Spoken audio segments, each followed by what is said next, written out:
Good afternoon friend. आज हम पढ़ेंगे सीरीज इन्वर्टर और पैरेलल इन्वर्टर के बारे में। कल अपन ने पढ़ा था बच्चों बेसिक्स ऑफ इन्वर्टर, इन्वर्टर है क्या, और basic inverter, half wave inverter कल अपन ने पढ़ा था। आज बच्चों पढ़ेंगे सीरीज इन्वर्टर।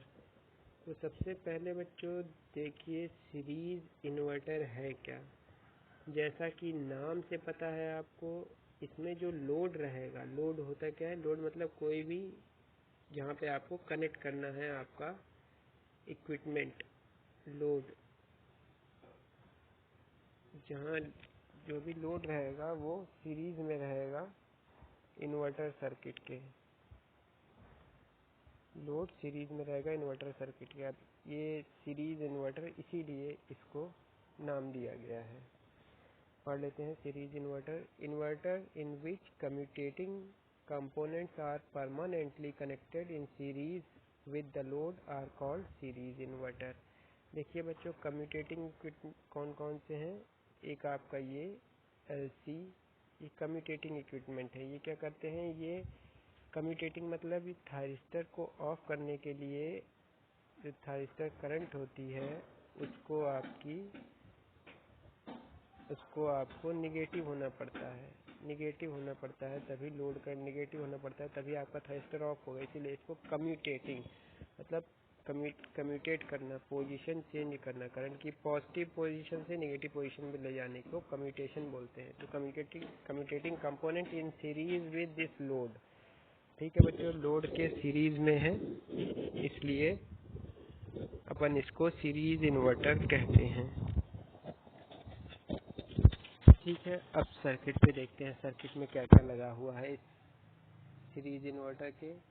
देखिए बच्चों सीरीज इन्वर्टर एक सिंपल, बहुत ही सिंपल सर्किट। इसमें दो थायरिस्टर और एक एल और सी कंपोनेंट इस्तेमाल होता है, और ये लोड रेजिस्टिव लोड यहाँ लिया गया है। तो बच्चों होता क्या है इसमें, देखिए जब भी कोई आरएलसी सर्किट रहेगा तो इसको आप तीन तरह से, अगर डीसी सप्लाई देते हैं तो आप करंट, इसमें जो करंट की नेचर होगा वो तीन तरह से हो सकता है। या तो आपका अंडर डैम्प होगा तो कुछ डैम्प होंगे और वो कुछ समय बाद करंट आपकी ज़ीरो हो जाएगी, ये हुआ अंडर डैम्प। एक होगा over damp. Under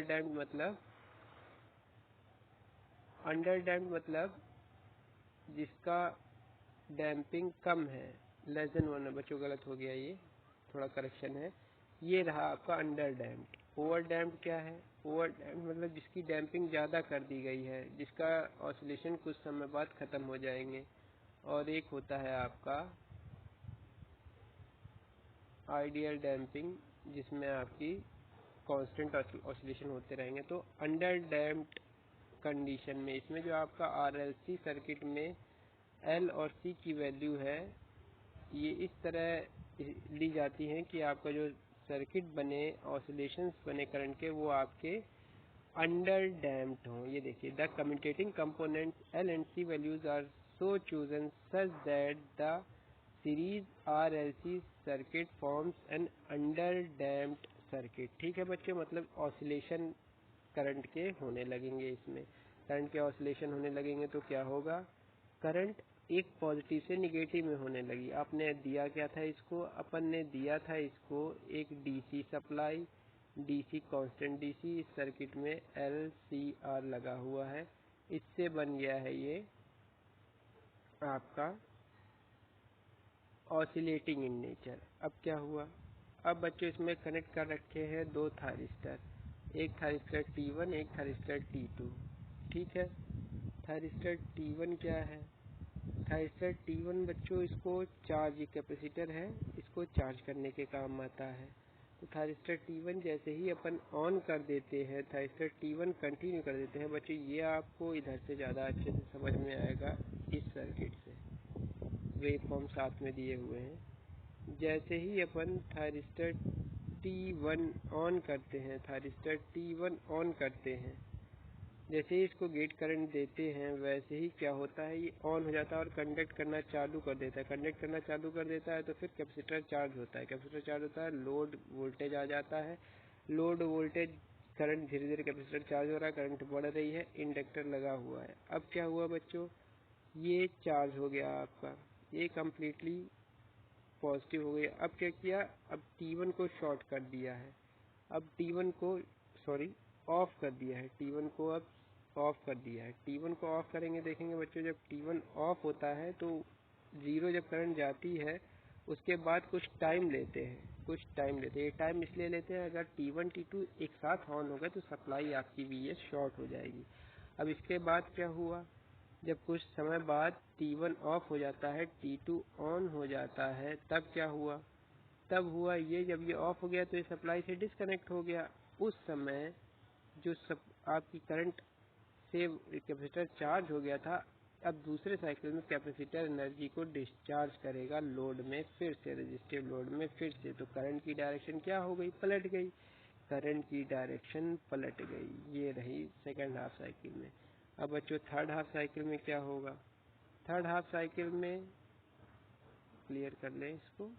third half cycle में फिर वही, फिर क्या, आपका T1 ऑन हो जाएगा, T2 ऑफ हो जाएगा। T1 ऑन हो जाएगा, T2 ऑफ हो जाएगा। T1 ऑन हो जाएगा तो क्या होगा, T1 ऑन हो जाएगा तो फिर आपका फिर से कैपेसिटर चार्ज होगा, क्योंकि पहले डिस्चार्ज हो गया था सेकेंड हाफ साइकिल में। लोड रेजिस्टेंस जब T2 ऑन किया था तो डिस्चार्ज हो गया, तो फिर से चार्ज हुआ। तो बच्चों ये आपका सिंपल साइनोसॉइडल बन गया, सिंपल साइनोसॉइडल बन गया। ठीक है, इस ये रही आपकी वर्किंग ट्रांसफार्मर की, ये इन्वर्टर की वर्किंग, सीरीज इन्वर्टर की वर्किंग रही।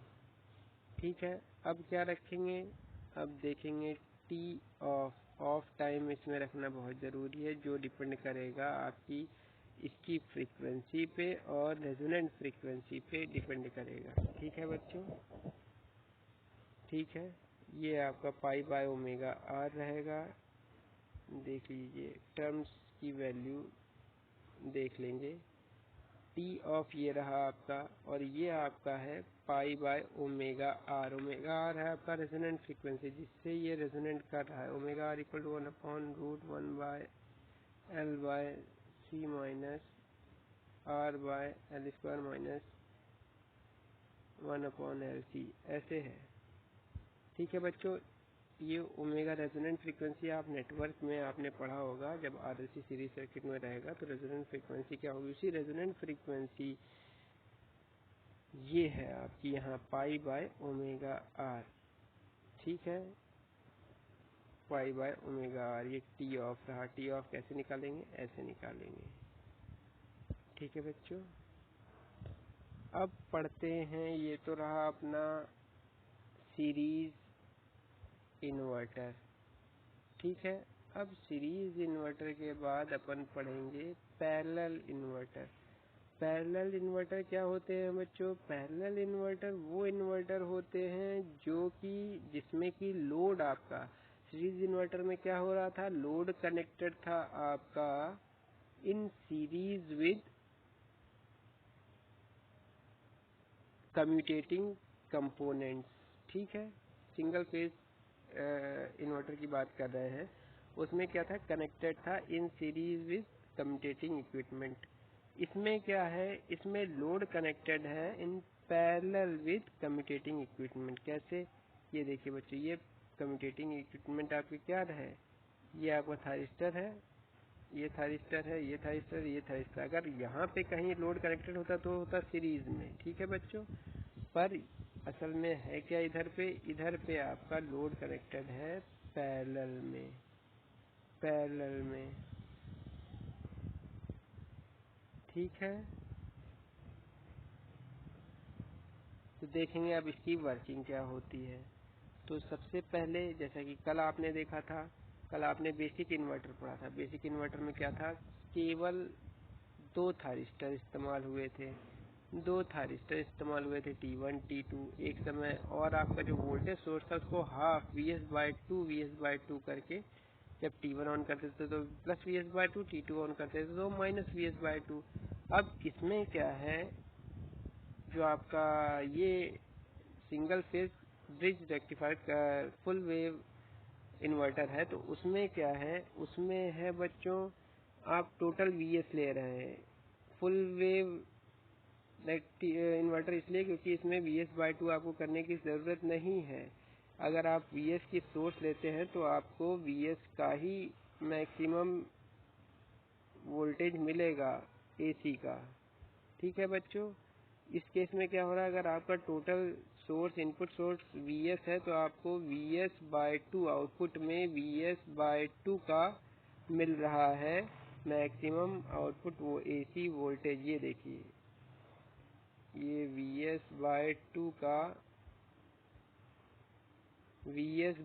का ये देखिए Vs/2 का मैक्सिमम आउटपुट वोल्टेज मिल रहा है। इसीलिए अब क्या प्रॉब्लम, इस प्रॉब्लम को सॉल्व करने के लिए क्या किया गया, इस प्रॉब्लम को सॉल्व करने के लिए आपको ब्रिज इन्वर्टर या फिर फुल वेव इन्वर्टर लिया गया है। इसमें क्या किया गया, इसमें बच्चों 4 थायरिस्टर, जैसे आपने फुल वेव रेक्टिफायर पढ़ा था, इसमें 4 थायरिस्टर अपन ने इस्तेमाल किए हैं। 4 थायरिस्टर कौन से, T1, T2, T3, T4।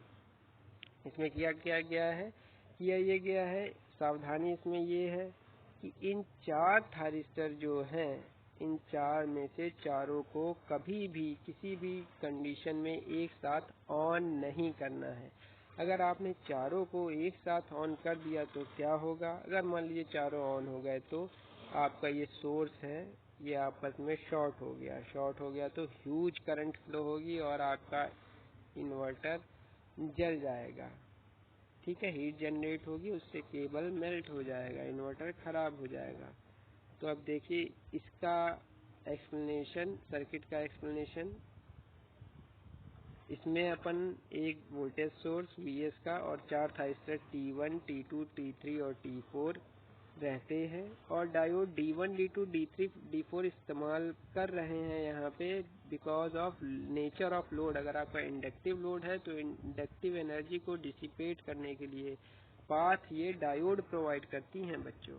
ठीक है, तो ये रहा सिंपल ब्रिज इन्वर्टर और कंस्ट्रक्शन इसका। अब क्या सीक्वेंस रहता है आपके ट्रिगरिंग का, कौन सा पहले ऑन होगा, कौन सा बाद में ऑन होगा, ये अपन वेव फॉर्म से देखेंगे। ठीक है बच्चों, ये देखिए इसमें आपको गेट करंट दे रखा है, जो कि ये दोनों साथ में ही सही रहेगा देखना। इसमें आपको देखिए T1, T2, T3, T4 है, इसमें आपको गेट करंट दे रखा है।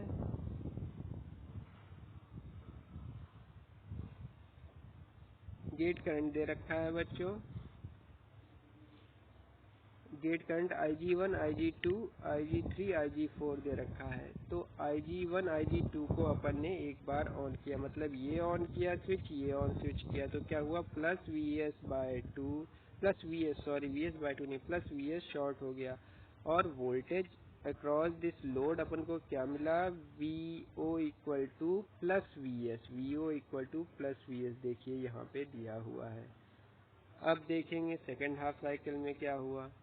सेकेंड हाफ साइकिल में अपन ने गेट करंट किसको दी है, ये Ig3, Ig4 दी है, गेट करंट 3 को दी है और गेट करंट 4 को दी है, गेट करंट 3 को दी है, गेट करंट 4 को दी है। तो अब क्या होगा, थायरिस्टर 3 ऑन होगा, थायरिस्टर 4 ऑन होगा। थायरिस्टर 3 और 4 ऑन होगा तो क्या होगा, पहले देखिए बच्चों, जब 1 2 ऑन हो रहा था तो क्या मिल रहा था, 1 2 ऑन हो रहा था तो अपन को 1 2 ऑन हो रहा था तो अपन को ये मिल रहा था, 1 और 2 ऑन हो रहा था तो अपन को plus minus Vo equal two plus Vs मिल रहा था। अब बच्चों जब 3 4 ऑन होगा, जब 3 और 4 ऑन होगा तो Vo equal to minus Vs मिलेगा, Vo equal to minus Vs मिलेगा। ठीक है बच्चों, अब इसके बाद फिर से 1 2 ऑन होगा, फिर से 3 4 ऑन होगा। ये सीक्वेंस कंटिन्यू रहेगा तो आपको कंटिन्यूअस एसी सिग्नल मिलने लगेगा। अब बच्चों इसमें अगर आपको फ्रीक्वेंसी कंट्रोल करनी है तो ये टाइम पीरियड जो स्विचिंग टाइम पीरियड है, इसका स्विचिंग नहीं, इसका टी ऑन है, जो ऑन टाइम पीरियड है थारिस्टर का, उसको कंट्रोल करेंगे। ठीक है बच्चों, ठीक है। उससे क्या होगा, उससे आपकी इसकी फ्रीक्वेंसी को आप कंट्रोल कर सकते हैं। ठीक है। अब चलिए एक बार फिर से आपको केवल ग्राफ देख लेते हैं। केवल ग्राफ देखिए, IG1 IG2 thyristor T1 T2 को ऑन कर रहे हैं, जो कि डायगनली था, जो कि डायगनली था, इधर और इधर से आ रही थी सप्लाई पीछे वाले सर्किट में, जो कि plus minus VO equal to VS दे रहा था, VO इक्वल टू VS दे रहा था। ठीक है। अब देखेंगे VO इक्वल टू VO का ग्राफ ये है, VO इक्वल टू VS है। जब आपको 1 2 को ऑन करते हैं, जब आप 3 4 को ऑन करते हैं तो VO equal to minus VS है। अगर आपका इंडक्टिव लोड है तो करंट फ्लो करने के लिए आपका डायोड्स दी हुई है। ठीक है बच्चों, एक बार भाषा पढ़ लेते हैं। For a full bridge inverter when T1 T2 conducts, load voltage is Vs, and when T3 T4 conduct, load voltage is minus Vs। जैसा कि आपको बताया, जब T1 T2 कंडक्ट करते हैं तो लोड वोल्टेज Vs है, जब T3 T4 कंडक्ट करेंगे तो लोड वोल्टेज माइनस Vs हो जाएगा। Frequency of output voltage can be controlled by varying the periodic time period T। जैसा कि आपको बताया गया, अगर आपको फ्रीक्वेंसी कंट्रोल करनी है तो फिर आप सिंपल ये टाइम पीरियड को कम ज़्यादा कर सकते हैं। At any time output voltage same as supply voltage, so the source utilisation factor will be 100%। ठीक है, उसका 50% था, क्योंकि अपन सोर्स का 50% दे रहे थे आउटपुट में एसी का। For a given input AC supply, DC supply, the load or output voltage is 2 times the output voltage full bridge inverter compared to half bridge inverter। ठीक है बच्चों, ये तो आपको पहले ही बताया गया था, लेक्चर के स्टार्टिंग में बताया गया था। उसमें माइनस VS/2 प्लस VS/2 मिलता था, इसमें प्लस VS माइनस VS मिलता था। ठीक है बच्चों। As the energy is fed back to the DC source when these diodes conduct, these are called feedback diodes। जैसा कि बताया था बच्चों, फीडबैक डायोड कहते हैं, क्योंकि जब अगर इंडक्टिव सर्किट होगा तो फिर करंट आपकी तुरंत जीरो नहीं होगी जब आपका वोल्टेज जीरो होगा, क्योंकि करंट लैग करती है। उस केस में क्या होगा, जो बची हुई करंट है वो सोर्स को वापस पहुंचा दी जाएगी with the help of these diodes, feedback diode. ठीक है बच्चों, दीज फीडबैक डायोड्स। ठीक है, ये तो रहा अपन का inverter, series and parallel inverter basic concept. Average output voltage इसमें VO equal two plus VS हो जाएगा बच्चों। अब इस पर सिंपल न्यूमेरिकल आ सकता है। कैसा न्यूमेरिकल आएगा, आपको टाइम पीरियड बता दिया जाएगा, आपको फ्रीक्वेंसी निकालनी रहेगी, आपको फ्रीक्वेंसी बता दी जाएगी, आपको टाइम पीरियड बता दिया जाएगा, तो आपको एवरेज आउटपुट वोल्टेज निकालने को आ सकता है, सोर्स वोल्टेज बता दिया गया है। ऐसे कुछ क्वेश्चन आएंगे, आप प्रैक्टिस करिए, कोई प्रॉब्लम होती है आप क्वेश्चन पूछ सकते हैं। ठीक है बच्चों, बाकी नेक्स्ट क्लास में देखेंगे।